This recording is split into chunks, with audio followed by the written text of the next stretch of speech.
Hello दोस्तों, स्वागत है आपका डी मार्केटिंग बॉल में। मेरा नाम है अभिषेक। दोस्तों, आज की वीडियो का हमारा टॉपिक है how to find clients for your digital marketing agency. तो दोस्तों, इस वीडियो में आपको बताऊंगा कि आप कैसे अपने डिजिटल मार्केटिंग एजेंसी के लिए क्लाइंट्स ढूंढ सकते हैं।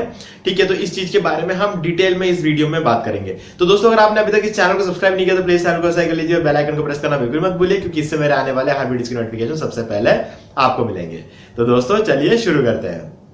तो दोस्तों, यहां पर हम सबसे पहले बात करेंगे कि डिजिटल मार्केटिंग जो एक फील्ड होता है, इसके बारे में अभी कुछ टाइम पहले तक ज्यादातर लोगों को नहीं पता था और इस वजह से यहां पर कंपटीशन भी कम था। लेकिन अभी पिछले 2-3 सालों में डिजिटल मार्केटिंग में कंपटीशन बहुत ज्यादा बढ़ चुका है। यानी कि अगर आप एक एजेंसी खोल के अभी बैठोगे तो यहाँ पर बहुत ज्यादा कंपटीशन आपके लिए ऑलरेडी है। ठीक है, और हर दिन लोग अपना डिजिटल मार्केटिंग एजेंसी ओपन कर रहे हैं, तो धीरे धीरे आपके लिए कंपटीशन और भी बढ़ता जा रहा है। ठीक है, तो अब ये सब हुआ इसलिए क्योंकि डिजिटल मार्केटिंग में बहुत ज्यादा स्कोप है, तो इस वजह से हर कोई अपना डिजिटल मार्केटिंग एजेंसी स्टार्ट कर रहा है या फिर कोई फ्रीलांसिंग ही कर रहा है।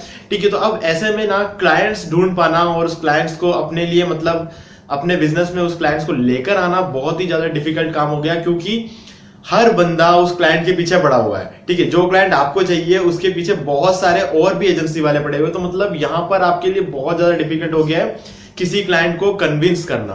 ठीक है, तो ऐसे में आपको करना क्या है मैं आपको बताता हूं, क्योंकि सब जने जो कर रहे हैं वो तो हमें करना ही है, लेकिन हम उनसे कुछ ज्यादा हमें यहां पर करना पड़ेगा।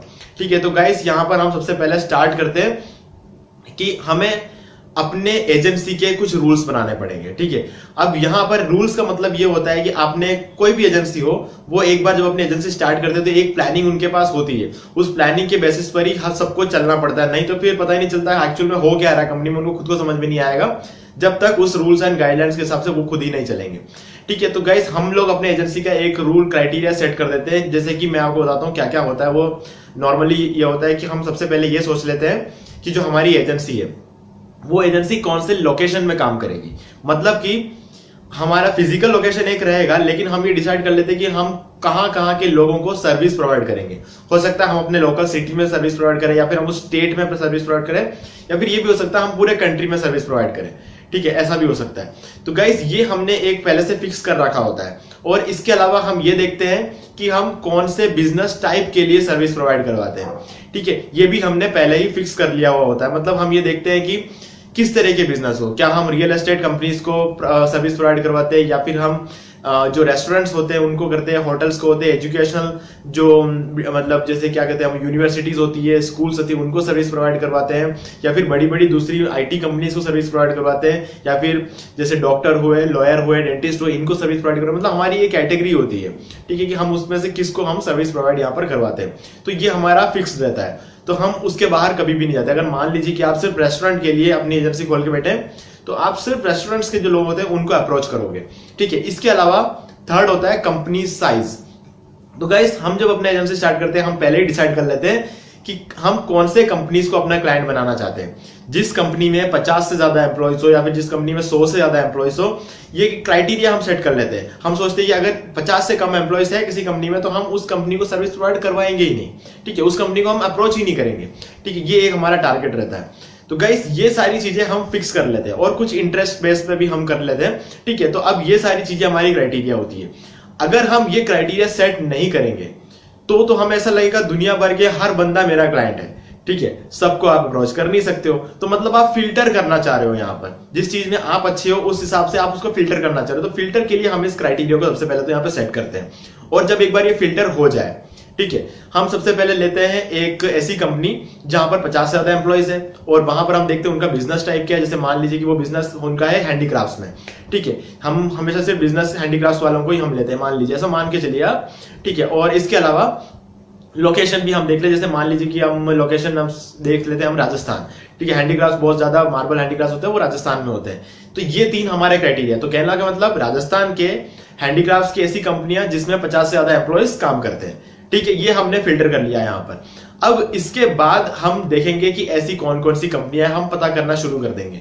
ठीक है, हम अपने बैकएंड पे ये सारी चीजें पता करेंगे, उनका सारा डेटाबेस हम रेडी करेंगे, जो जो डिटेल्स हमें मिल पाती है हम सारी डिटेल्स ले लेंगे। और जब हमारे पास सारे डिटेल्स आ जाते हैं तो उसके बाद हम क्या करेंगे, जो सबसे मेन काम होता है जो सब जने करते हैं वो होता है गाइस कोल्ड कॉलिंग।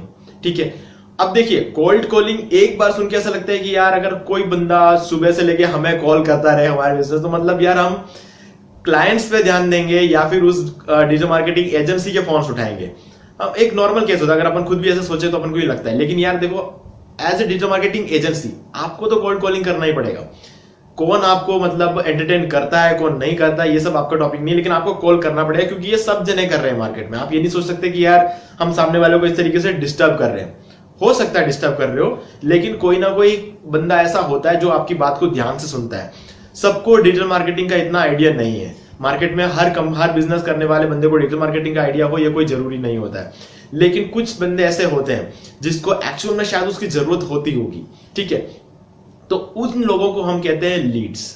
ठीक है, अब हमें ये लीड जनरेट करना पड़ेगा, ऐसे ही लीड ऑटोमेटिकली आएंगे नहीं। ठीक है, हमें उसको जनरेट करना पड़ेगा और वो करने के लिए हम कोल्ड कॉलिंग करेंगे। हम काफी सारे लोगों को कॉल करते हैं जिनमें से 2 या 3 बंदे ऐसे होंगे जो हमें इंटरेस्ट दिखाएंगे हमारी चीज में। तो उन लोगों को हमें डिजिटल मार्केटिंग से हम उनका क्या फायदा करवा सकते हैं ये चीज उन्हें समझाना पड़ेगा। अगर आपने उसे समझा दिया तब वो बन जाएगा हमारा पोटेंशियल क्लाइंट, यानी कि हमारा लीड, फिर वो बन जाएगा हमारा क्लाइंट। ठीक है, तो ये सारे जो लोग आप फिल्टर करते हो वो एक तरह से आपके लीड होते हैं, लेकिन जब आप उनको ये सारी डिटेल समझा देते हो तब वो बन जाएंगे हमारे क्लाइंट। जरूरत सबको है। ठीक है, कुछ लोग समझते हैं कि उन्हें जरूरत नहीं है, लेकिन क्योंकि उनके पास ऑलरेडी बहुत ज्यादा उनका बिजनेस चल रहा होता है तो उन्हें लगता है कोई जरूरत नहीं, लेकिन फिर भी डिजिटल मार्केटिंग अगर कर लेंगे तो उनको और भी ज्यादा अच्छा रिजल्ट मिलेगा। लेकिन ये चीज उनको समझाना बहुत जरूरी है। ठीक है, तो जिनको ऐसा लगता है वो हमारी बात सुनेंगे ही नहीं, लेकिन जिनको ऐसा लग रहा है कि हाँ ठीक है मेरा बिजनेस इतना चल नहीं रहा है और ये लोग जो कह रहे हैं उस बात चीज को एक बार ट्राई करके देख लेते हैं, हो सकता है बिजनेस चल पड़े, तो वो जो लोग होते हैं ना वो हमारे मेन पोटेंशियल क्लाइंट्स होते हैं जो मतलब 100% कन्वर्ट होकर रहेंगे अगर हमने उनको ठीक से समझा दिया तो गाइस कोल्ड कॉलिंग बहुत जरूरी है। ठीक है, अब मान लीजिए कि कभी कभी क्या होता है ना कोल्ड कॉलिंग से बात नहीं बनती है, तो ऐसे में मैं सजेस्ट करता हूं देखो सब जने ये करे नहीं करे मार्केट में, जैसा कि आपको कहा जो सब करते हैं वो तो हमें करना ही है, लेकिन कुछ ऐसी चीजें भी है जो सब नहीं करते हैं लेकिन फिर भी हमें करके ट्राई करना पड़ता है ताकि हमारा काम तब एक स्टेप हम उनसे आगे रह पाए। इस चीज के लिए हमें से करना पड़ेगा। तो गाइस अपॉइंटमेंट लो, पर्सनली उनको जाके विजिट करो। 10-15 मिनट की बात होती है। लोग अगर आप अपॉइंटमेंट लेके जाते हो उनसे तो वो लोग, क्योंकि हमें उन्हें कन्वर्ट करना है, अगर आपको कन्वर्ट करना आता है, अगर वो 10-15 मिनट आपको देते हैं और तो आप उन्हें कन्वर्ट कर सकते हो, तो एक चांसेस ज्यादा बन जाते हैं। दूसरे लोग सिर्फ कोल्ड कॉलिंग में डील करते हैं, फोन काटने का ऑप्शन होता है, लेकिन यहाँ पर अगर आप अपॉइंटमेंट लेके जाते हो तो उनके पास ये ऑप्शन नहीं होता है कि वो आपको मतलब काट दे एकदम। फोन होता है, फोन काट सकते, आपको नहीं काट सकते, मतलब इसलिए आप 15 मिनट उनसे अगर बात कर लेते हो, जाएगा तो 15 मिनट जाएगा, लेकिन आ गया तो एक क्लाइंट आ जाएगा। तो ये बहुत बड़ी बात है। अगर उस क्लाइंट को आपने रिजल्ट दिया तो वो क्लाइंट बहुत लंबे टाइम तक आपके साथ जुड़ा रहेगा। तो मतलब ये चीज आप है जो कि है आप ट्राई कर सकते हो। और गाइस इसके अलावा अब क्योंकि आप एक डिजिटल मार्केटिंग एजेंसी हो, ठीक है, तो इसका मतलब ये तो पक्का है कि आपकी वेबसाइट तो रैंक होनी चाहिए। ठीक है, अगर आपकी वेबसाइट रैंक हो रही है तो जो पोटेंशियल क्लाइंट्स होंगे वो आपको ढूंढते हुए आपके पास आएंगे। ठीक है, ये एक बड़ी चीज होती है। अब मान लीजिए कि कोई क्लाइंट, कोई बंदा है जो सर्च करके आपकी वेबसाइट पर आ रहा है और उसने देखा आपकी वेबसाइट को अच्छे से देख लिया, लेकिन कन्वर्ट हैंड टू हैंड कोई भी नहीं होता है। ये चीज तो हमें मान के चलना पड़ेगा। डिजिटल मार्केटिंग में कोई भी डायरेक्टली कन्वर्ट नहीं होता है। किसी को भी उसी दिन कोई भी डिसीजन नहीं लेता, वो 10 जगह और जाके देखता है। उसी को तो हम कहते हैं डिजिटल मार्केटिंग। ठीक है, हम उनके लोगों के पास अब बहुत ऑप्शन है, वो हर 10 और वेबसाइट पे जाएंगे, लेकिन आपके वेबसाइट पे अगर आए हैं तो आपको उन्हें कुछ ऐसी चीज देनी है जिसकी उसको उनको रिक्वायरमेंट हो, और उस रिक्वायरमेंट के चक्कर में वो अपना ईमेल आईडी या फिर अपना मोबाइल नंबर आपको देके जाए। मतलब हम जैसे साइन अप करवाते हैं न्यूज़लेटर वगैरह, और उसके बदले में हम उन्हें कोई ऐसी चीज, वैल्यूएबल चीज देते हैं जिसकी उनको जरूरत हो। तो आप शायद चाहो तो एक केस स्टडी उनको प्रोवाइड करवा सकते हो, केस स्टडी का एक पीडीएफ प्रोवाइड करवाते सकते हो उनको, या फिर एक वीडियो उनको प्रोवाइड करवा सकते हो जिससे उनको और ज्यादा समझने में मतलब इजी रहे उनके लिए समझने में। तो उस चीज के लिए अगर उन्हें वो वीडियो डाउनलोड करना है या फिर उन्हें वो पीडीएफ डाउनलोड करना है तो उनको अपना ईमेल आईडी, मोबाइल नंबर और नाम एंटर करना पड़े। मोबाइल नंबर को कभी भी आप रिक्वायर्ड फील्ड में मत रखना, उसको हमेशा ऑप्शन रखना, क्योंकि काफी सारे जो लोग होते हैं वो मोबाइल नंबर देना प्रेफर नहीं करते। तो इसलिए आपको ईमेल आईडी कंपलसरी रखना है और नाम कंपलसरी रखना। बाकी जो मोबाइल नंबर का जो फील्ड होता है उसको आपको ऑप्शनल रखना है, क्योंकि अगर मिल गया तो बहुत अच्छी बात है, नहीं तो ईमेल आईडी तो मिल ही रही है, ताकि आप ईमेल मार्केटिंग कैंपेन्स चला के उनको बाद में आप रीमार्केटिंग कर सकते हो। तो इस चीज के लिए आपको ईमेल आईडी मिल जाएगी। तो ये एक बेनिफिट है। कोई भी बंदा जो आपकी वेबसाइट पे आता है उसको खाली हाथ रिटर्न मत होने दो। अगर वो आपका क्लाइंट नहीं बनता है तो कोई बात नहीं, कम से कम वो आपको अपना ईमेल आईडी देके जाए, ताकि आप आगे आने वाले टाइम में उसको रीमार्केट करके अपना क्लाइंट वापस बना सकते हो। ये चीज करना आपके लिए बहुत जरूरी होगा। अगर आपने एक वेबसाइट, मतलब डिजिटल मार्केटिंग एजेंसी की वेबसाइट कैसे बनाते हैं, ये अगर आपने अभी तक नहीं देखा नहीं है तो मैं उस वीडियो का लिंक इस वीडियो के डिस्क्रिप्शन में दे दूंगा, वहां पे जाके आप चेक कर लेना कि डिजिटल मार्केटिंग की एजेंसी की वेबसाइट कैसी बननी चाहिए, और 3-4 एग्जांपल भी बनाया, उसके लिए मैंने एक अलग से वीडियो बनाया है, तो उसका भी लिंक मैं इस वीडियो के डिस्क्रिप्शन में दे दूंगा, तो आप जाके उसको रेफर कर सकते हो। तो गाइस ये सारी चीजें होती है जो हमें करनी होती है।